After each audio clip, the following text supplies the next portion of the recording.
Hi guys, so I'm going to be doing my June and July wrap-up together because I did not do a June wrap-up, nor did I do a July TBR, so I'm going to be doing both my June and July wrap-up now.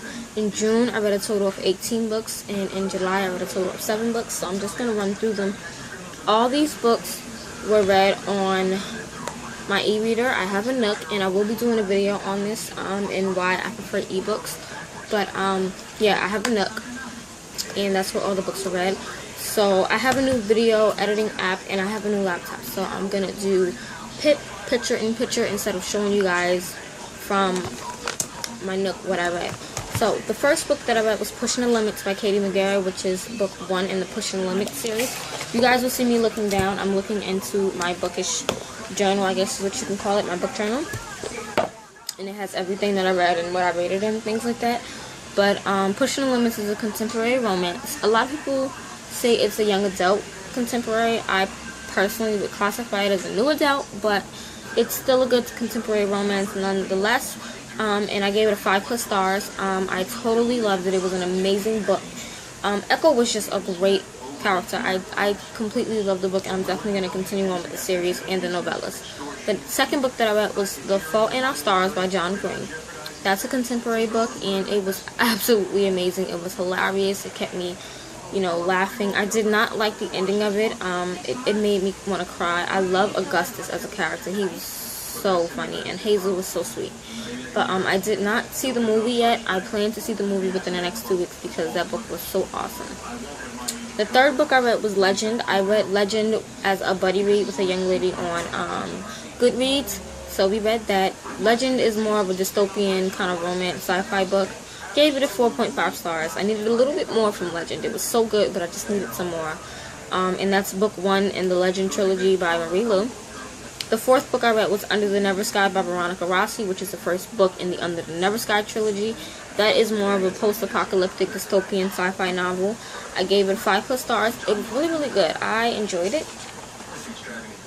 Then I read Prodigy by Marie Lu, which is book 2 in the Legend trilogy. I gave that a 5 stars. I read The Edge of Never by J.A.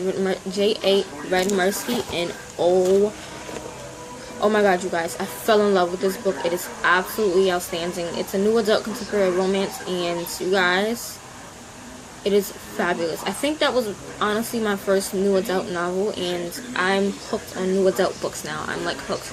Like, I've always read erotic romance novels and, adult romance novels, but I've never tried a new adult novel, and for that to be my first new adult, it was freaking amazing. I can't wait to read The Edge of Always. It was such an awesome book, you guys. I loved it. So I give that a 5+ stars. Then I read Shadowfire by Kimberly Wheaton. I got that as a review from the author. It is a new adult fantasy romance. It is so good. It is so good. I gave it 5 stars. It is a part of a companion series called The Light Chronicles. I've only read The Shadowfire. I am going to be reading another one of her books this month for August, but I'll do that in my August TBR. So I gave that book 5 stars. Then I read The Diviners by Libba Bray to prepare for the second book coming out this month.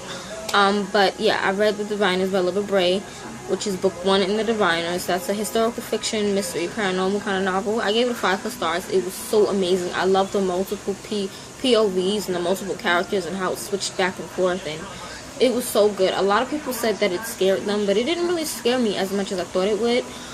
There were certain parts when I was like, oh my god, maybe I shouldn't read this, but it wasn't so bad. I thoroughly enjoyed it, and I love Libba Bray's writing. The 1920s kind of era was so cool, and I normally don't like history, but that book was amazing.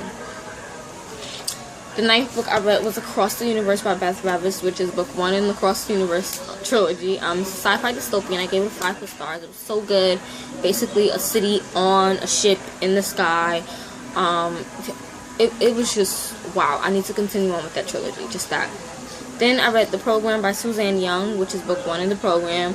It's a dystopian romance. I gave it 5+ stars. It was so good. I need to move on to the treatment really, really soon. Then I read The Amulet of Power by Katie Lynn Johnson. I also got this as a review from the author. I read her other book, Amulet of Illusion, in May. It was so good, so I definitely had to, read book 2, and it was a great book. It's a fantasy romance, and I gave it a 5+ stars. Then I read Champion by Marie Lu, which is book 3 in the Legend trilogy. It's dystopian romance. I gave it 5+ stars. I love the way it ended. Oh my god. June and Day, the way it ended, what June did for Day, and then how Day came back and they reintroduced. I can't talk too much about it because I will spoil it for you guys, but I definitely suggest if you have not read the Legend trilogy, pick it up. I'm so glad I finally read it. It was so amazing. Then I read Life Before Legend, which is Legend, the prequel to Legend. It's a novella. It's a 0.5 book.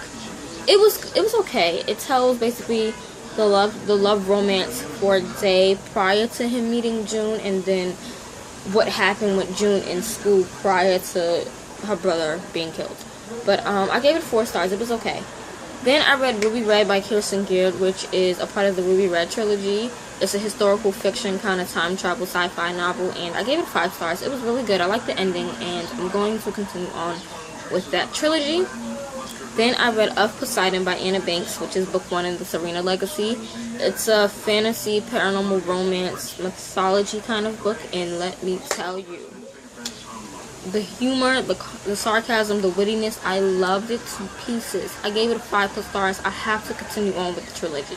I have to read all the novellas. I have to read the other 2 books, and I have the whole series on my e-reader, but I don't know, I've been slacking on reading certain things, so yeah.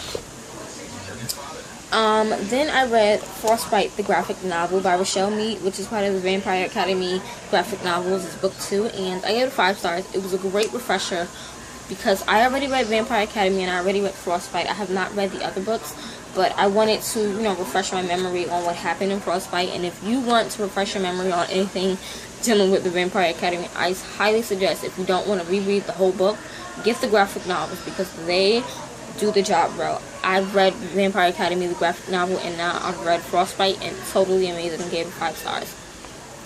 The 17th book I read was Arclight by Joseph L. McQuinn, which is part of the Arclight duology. It's the first book, and it's a post-apocalyptic, dystopian, paranormal kind of book. It is confusing at first. It took me a while to understand, but I totally loved it. I loved the plot twist. I loved the characters. It was great. I gave it 5+ stars. And personally, I love Joseph L. McQuinn's writing. I read her book Premeditated, and it's more of a mystery kind of a YA mystery novel. Totally great. I loved it, so I needed to read more from her, and I was not disappointed with this book. The last book that I read was Easy by Tamara Weber. It's book 1 of The Contours of the Heart. I don't know if it's a duology or a trilogy, but it's a new adult contemporary romance. This is my second new adult novel, and I loved it. I gave it 5+ stars. And that's all I'm going to say, because Landon Lucas Maxfield is just freaking, he's hot. And Jacqueline, I felt so bad for what Jacqueline was going through, and I kind of understood where she was coming from. So, yeah. Sorry guys, I thought that was a bee in my house, but she's a fly. But yeah, so those were all the 18 books that I read in June. June was a really good reading month. I don't think I had any book that I did not like. All the books I read were 4 stars and up, so that was great. So for July, the first book I read was The Lost Kingdom by Stephanie Bearden. It's book 1 in the Element series. It's a high fantasy YA novel. It was a really good book. I gave it 5 stars. I received that book I received the book from the author for a review, an honest review, and I totally loved the book. It was awesome, and I definitely do want to continue on with that. The second book that I read was a graphic novel, and it's Anya's Ghost by Vera Brosco.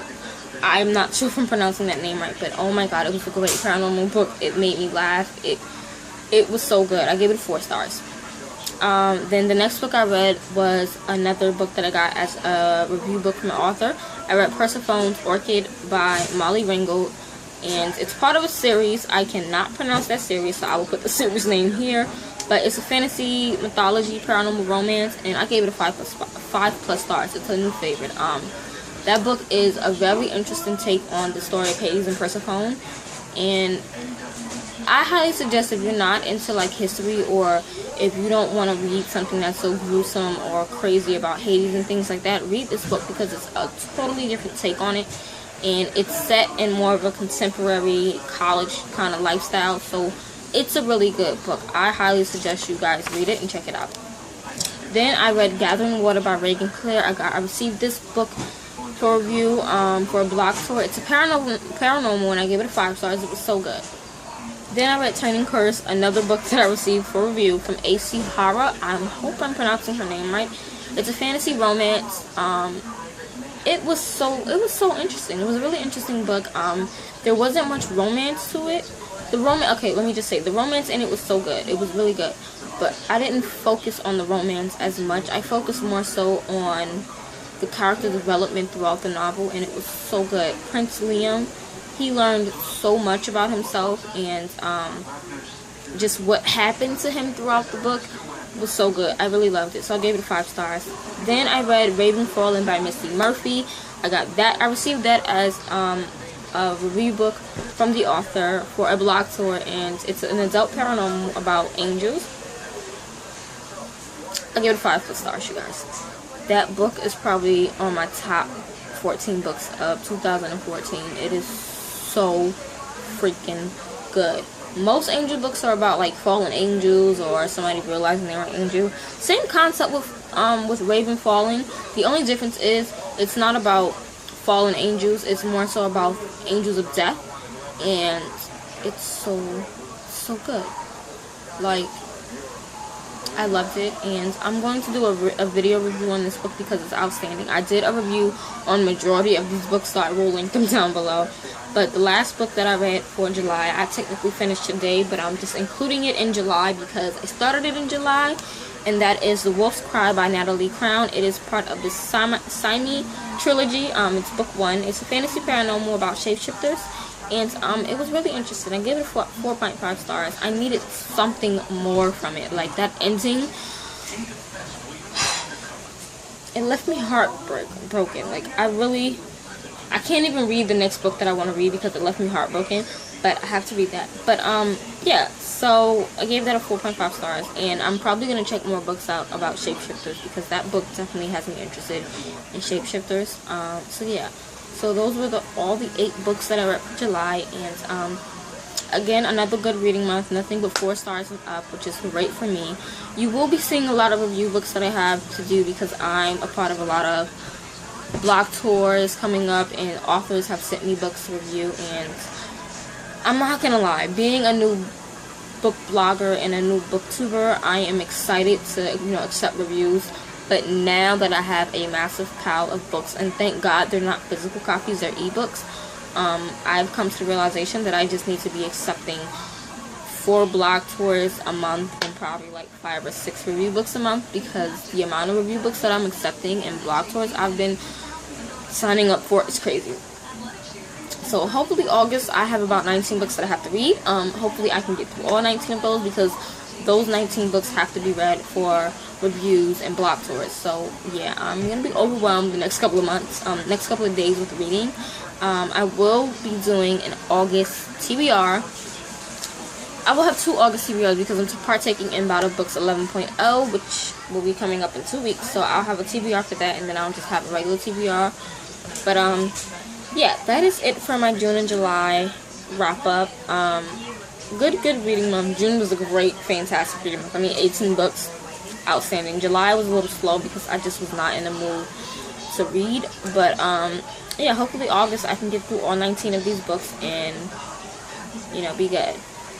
Well, it's technically 18 because I read The Wolf's Cry already, so 18 books in July.